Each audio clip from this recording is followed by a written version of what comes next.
Queridos, olha só, já que a gente está falando aqui de eleições, o Tribunal Superior Eleitoral está discutindo nesta semana o uso ou não de inteligência artificial nas eleições de outubro. Quem tem mais informações é a nossa Yasmin Costa, porque o TSE vai realizar, inclusive, audiências públicas a partir de amanhã, né, minha amiga? Bem-vinda e um bom dia.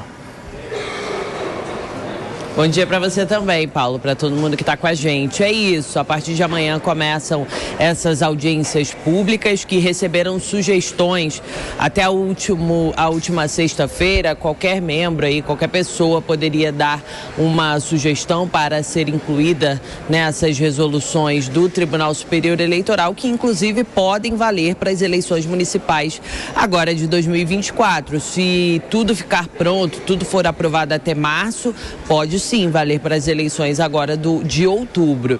E alguns pontos que vão ser discutidos nessas audiências públicas são justamente pontos que são aí, que estão em alta, principalmente aqui no meio político, como você já antecipou, a questão envolvendo o uso da inteligência artificial. Esse é um ponto que vai ser debatido. Uma das resoluções do TSE afirma o seguinte, que o candidato até pode usar a inteligência artificial, mas ele precisa dizer em que momento está usando, qual tipo de tecnologia está usando e deixar bem claro isso para o eleitor. Outros pontos também, como questão de financiamento de campanha, pesquisas eleitorais, esses são pontos também que vão vir nessas resoluções, além da questão envolvendo o porte de armas pelos CACs. Esse é um ponto também que está sendo sugerido ali pelo Tribunal Superior Eleitoral. Em 2022, o TSE já adotou essa medida, que os CACs não poderiam circular com suas armas de fogo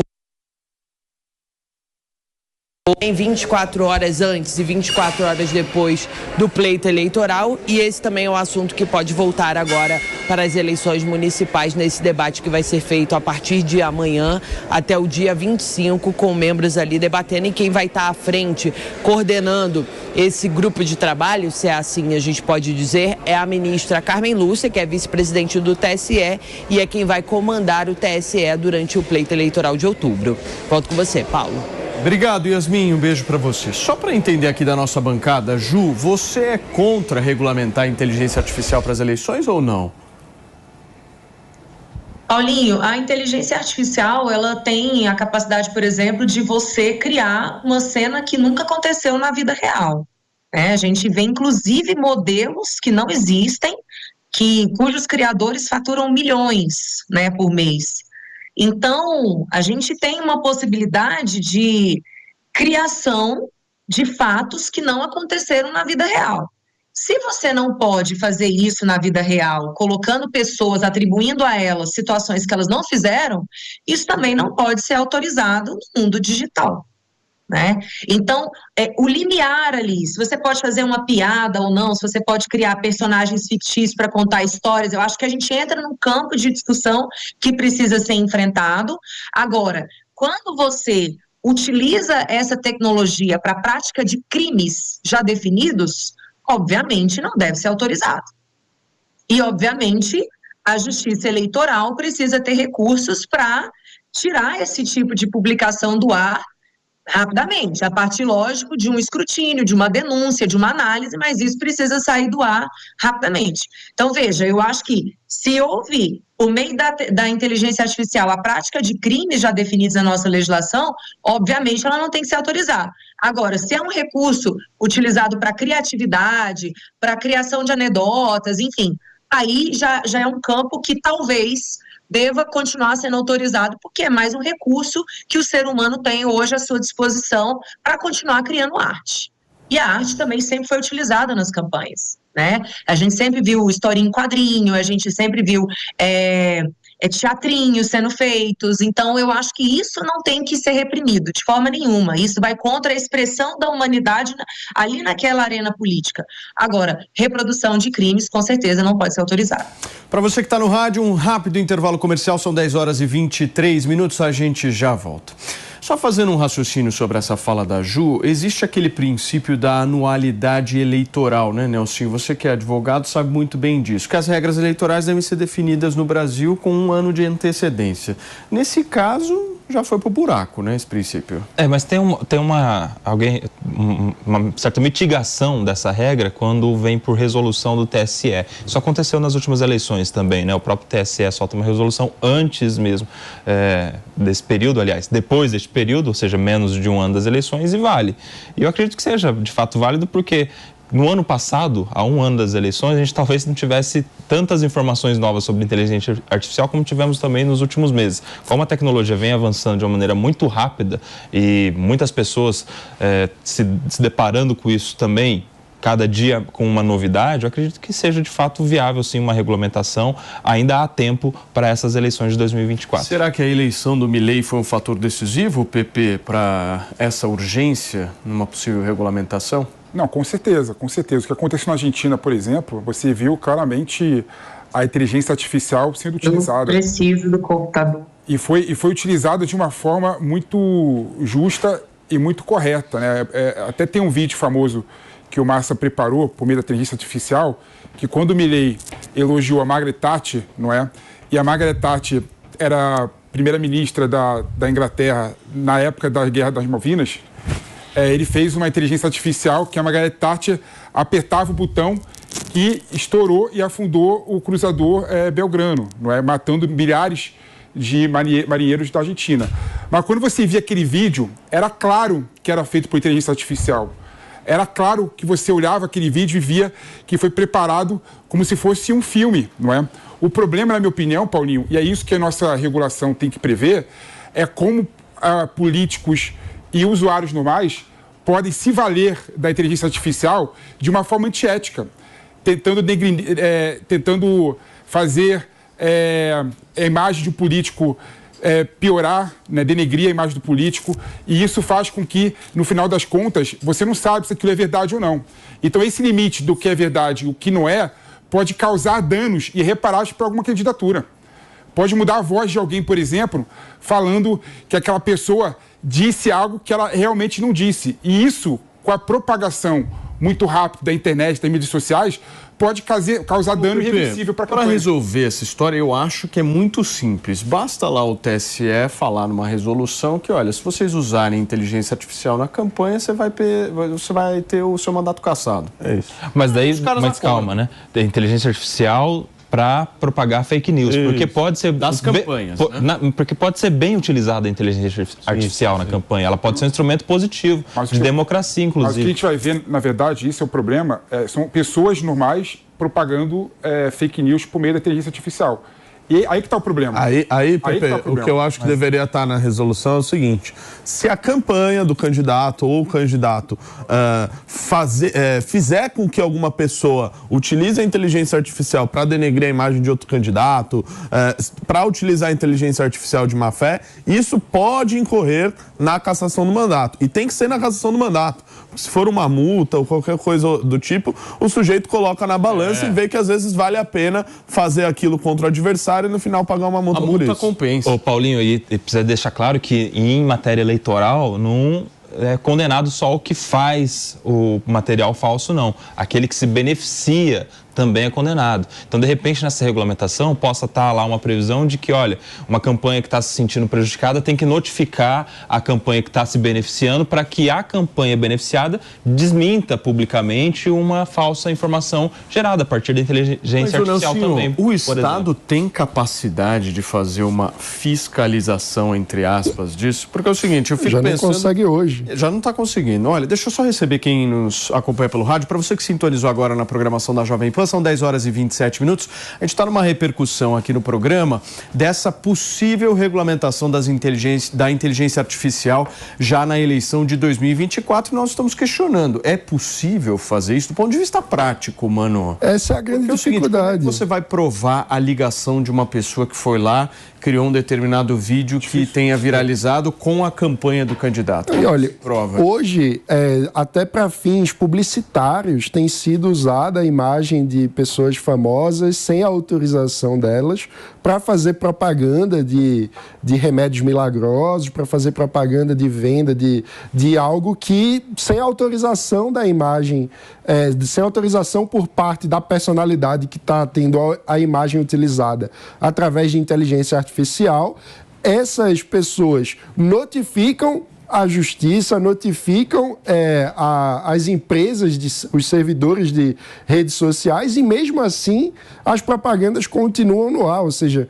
há uma discussão aí que, mais do que até a regra, a regulamentação, é a efetividade. É como que você vai cumprir a determinação da justiça na hora de tirar do ar um conteúdo fraudulento. Isso é muito difícil de ser implementado. Na justiça eleitoral a gente tem uma peculiaridade, mano. Primeiro, a gente tem prazos em horas, a gente tem, durante o período de campanha, uma força-tarefa do judiciário, muitas pessoas dedicadas. Uma estrutura, né? Uma mega estrutura, então a gente teria um tratamento diferenciado em matéria eleitoral em relação ao que se vê, por exemplo, em matéria civil, essas propagandas que você está falando. Outro lado negativo também, porque a campanha dura muito pouco. 45 dias, 45 dias era maior, aí o TSE, para tentar reduzir o custo da campanha eleitoral, colocou para 45 dias. Ou seja, às vezes a propagação da notícia, mesmo sendo resolvida por algumas horas, não é suficiente para você mitigar esse problema. Por isso que uma campanha de 45 dias é ótimo. Eu acho pouco. Não imagina. Não é bom. 90 dias de Pepe, o problema é que a campanha é 45 dias e a pré-campanha é 2 anos. É o que eu ia dizer. Não muda nada. É um pouco hipócrita, porque as pessoas estão em pré-campanha há muito mais tempo. Então... A pré-campanha tem regras muito duras. Você não tem. O que muda da pré-campanha para campanha é que você não pode falar seu número e não pode pedir voto. De resto, é quase tudo liberado. Para mim, assim, a mesma coisa. Você quer ir mais eventos. Mesma coisa. A agenda fica mais agitada. Eu sou republicano. Ao contrário do Renato, que é um monarquista. Não sei aonde. É o seguinte, quanto mais ter tempo para as pessoas poderem formar a sua convicção... Já tem tempo. É saudável para a democracia. Já tem tempo. Tem 2 anos de pré-campanha. As pessoas não estão 2 anos de pré-campanha. Todo mundo sabe que as pessoas começam a ligar para a campanha no último mês, nas últimas semanas para a campanha. A pessoa escolhe o candidato Quem gosta de política no Brasil somos nós, que conversamos sobre isso todo dia. Mas o público normal... está de saco cheio de política. Ele começa a identificar o candidato dele não é normal, não, hein? Nos últimos 30 dias só. Então, assim, como republicano que eu sou, quanto mais tempo para a campanha, que é a festa da democracia, com gastos maiores. Que é a festa da democracia. Quer encarecer o processo. Ele quer deixar mais caro. Sabe o que é? Ele tem permuta com aqueles caras que fazem aqueles jantares de arrecadação. Ele vai, de segunda a sexta, em 5 jantares diferentes de graça. Aí é óbvio que ele quer que seja 90 dias. Agora resolveu uma boa parte do ano. Júlia Lucy, por favor. Olha, eu concordo com o PP nessa. Olha a felicidade dele. Eu vai entender por quê. Porque eu já fui candidata, né? Então eu já passei por isso e para um candidato sem dinheiro, mais tempo, melhor, né? Porque é interessante uma campanha curta para quem tem um bolo de dinheiro para gastar ali na reta final, porque de fato as pessoas vão decidir, a maior parte vai decidir o voto ali na reta final. Então, é um panfleto que chega na mão da pessoa, é uma publicação que ela consegue impulsionar, é um líder comunitário que foi corrompido ali na semana, ela vai convencer a comunidade. Mas existe uma parcela da população que não vota sem pensar sobre o voto. Então, para isso, você tem que ter tempo para trabalhar o chamado voto de opinião. E o voto de opinião é conversa, né? Então, assim, quem, por exemplo, já viveu uma experiência de fazer uma campanha panfletando em bar, você tem que parar de mesa em mesa para conversar com as pessoas. Eu fazia isso, parada de ônibus. Então, exige muito tempo você convencer uma pessoa e esperar que essa pessoa se torne multiplicadora da sua campanha. Então, para quem tem pouco dinheiro, é interessante. Embora a intenção do TSE tenha sido a de reduzir custos de campanha, mas, na realidade, quanto mais tempo, melhor para o candidato sem dinheiro, que ele consegue ir trabalhando a persona dele, ele vai atingindo novos públicos. Então, eu acho que o jogo, ele se torna um pouco mais viável para quem não tem dinheiro com mais tempo de campanha. Gil, Renato? Não, eu discordo em absoluto. Primeiro porque quem tem dinheiro vai gastar o recurso se for em 45, em 60 ou em 90 dias. E quem não tem dinheiro vai ficar sem dinheiro fazendo campanha com pouco recurso, independente do tempo. Tem outro a pré-campanha, você vai deixar eu terminar aqui ou não?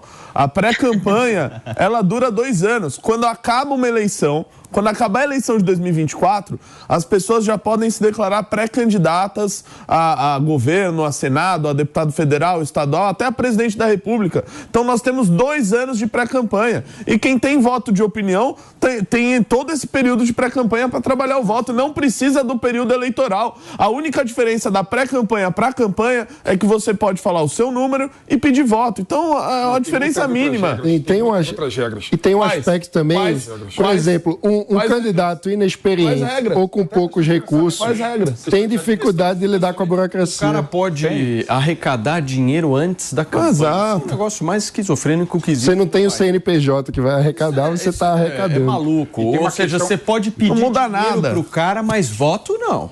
Tem uma questão, só me dá dinheiro. Tem uma questão voto que me preocupa, assim, eu não vejo, não vejo nenhuma razão para você ser contra aumentar o prazo de campanha eleitoral. E tem a questão do aspecto financeiro, que a Julinha foi, assim, magistral, né? Nas palavras dela. Magistral. E tem uma questão anterior, na minha opinião, que é o seguinte: quando você não permite... Aí, ó, até dividiu tela, Pepe. Não permite ter mais tempo de campanha, o que você faz também é deixar aquelas pessoas que são desconhecidas cada vez mais à margem do processo eleitoral. Com certeza. Quem não participa da pré-campanha e quem não é conhecido, independente de ter dinheiro ou não, o que acontece? Tem menos tempo para se fazer conhecido. E isso é ruim para o processo democrático. E qual que é o problema de você aumentar o prazo eleitoral? Porque aumentar o prazo eleitoral no processo eleitoral, você está fazendo com que a gente tenha mais democracia. E a eleição na democracia, na verdade, é onde a festa acontece. Faz de um ano. É onde a festa acontece. De período eleitoral. Agora, o Renatão... Faz um ano de período eleitoral. O Renatão aqui é do MBL, que tem uma máquina por trás. Então ele não precisa disso, né? Eles têm que dar instrumentos iguais para as pessoas diferentes. Pepe, vamos ficar com 2 aninhos de campanha. Faz 2 anos de período eleitoral, então. Mas tem um aspecto também que a gente não pode esquecer ou negligenciar, que para candidatos imaturos ou inexperientes, que estão sendo candidatos pela primeira vez, que não têm muitos recursos, tem uma briga com a burocracia da legislação eleitoral, de como que você cria o CNPJ, conta de campanha, etc., que quando o período de campanha é muito curto, você não dá nem tempo do candidato aprender direito a lidar com essas coisas no meio da campanha. Então, a barreira, a diferença de condições de disputa entre um candidato experiente, que tem estrutura, e um cidadão que está se aventurando pela primeira vez e que tem legitimidade para pleitear a disputa, fica muito grande. Então, com esse tipo de regulação atual, a gente acaba fazendo cada vez mais com que a política seja exclusivamente para os profissionais da política, aqueles que conseguem se dedicar e ter estrutura e recursos para disputar.